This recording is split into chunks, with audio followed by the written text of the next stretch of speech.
পররাষ্ট্র উপদেষ্টা তৌহিদ হোসেন বলেছেন, বিএনপি ভারপ্রাপ্ত চেয়ারম্যান তারেক রহমান দেশে আসতে চাইলে অন্তর্বর্তী সরকার একদিনের মধ্যে ট্রাভেল পাস ইস্যু করবে। রোববার বিকালে প্রেস ক্লাবে ডিপ্লোম্যাটিক করেসপন্ডেন্টস অ্যাসোসিয়েশন বাংলাদেশ আয়োজিত বাংলাদেশের পররাষ্ট্রনীতি পরিবর্তনশীল বিশ্বে একটি প্রাসঙ্গিক ভূমিকা নির্ধারণ শীর্ষক সেশনে তিনি এই কথা বলেন।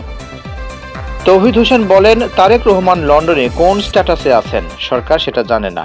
দেশে ফিরতে চাইলে অন্য কোনো দেশ আটকাতে পারে, সেটি অস্বাভাবিক বলে মন্তব্য করেন তিনি।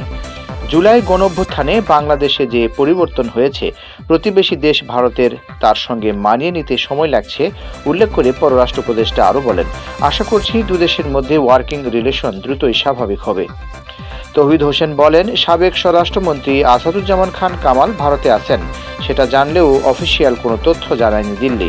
তাকে ফেরত দেওয়ার বিষয়ে আনুষ্ঠানিক কোনো আলোচনা হয়নি। শেখ হাসিনা ইস্যুতে পররাষ্ট্র উপদেষ্টা বলেন, তাকে ভারত ফেরত না দিলেও ঢাকা দিল্লি সম্পর্ক আটকে থাকবে না। দণ্ডিত হওয়ায় তাকে দ্রুততম সময়ে ফেরত পাওয়ার প্রত্যাশা করে বাংলাদেশ।